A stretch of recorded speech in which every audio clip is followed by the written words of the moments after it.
অনেক কষ্ট করার পর আমরা এই প্রিমিয়ার লিগটা শুরু করতে পেরেছি।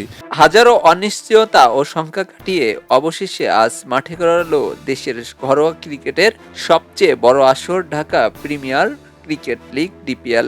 আজ সকাল ৯টায় ৬টি ভেন্যুতে একযোগে শুরু হয়েছে প্রথম রাউন্ডের ৬টি ম্যাচ। ১২ দল নিয়ে আয়োজিত এবারের আসরে মোট ম্যাচ হবে ৬৬টি। আমাদের ডিপিএল শুরু হয়েছে, 6টা ম্যাচে শুরু হয়েছে। Is aware of everything.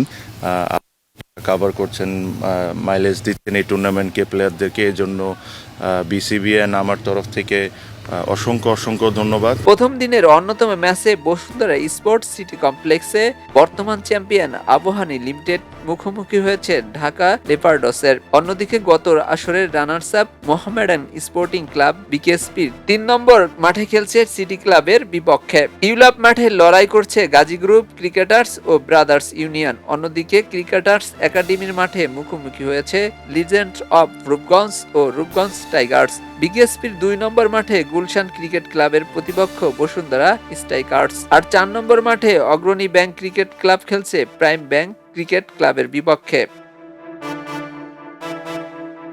এর আগে ২০২৪-২৫ মৌসুমে শিরোপা জিতেছিল আবাহনী লিমিটেড। সে আসরে খেলেছিল সাকিব আল হাসানও। তবে এবার দেশের সাবেক বিশ্বসেরা এই অলরাউন্ডারকে ছাড়াই শুরু হলো টুর্নামেন্টটি।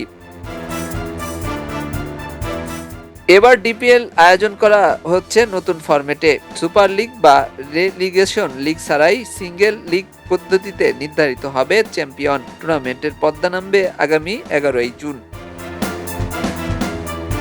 খবরের কাগজ, নিখাত, নির্ভীক, নিরপেক্ষ।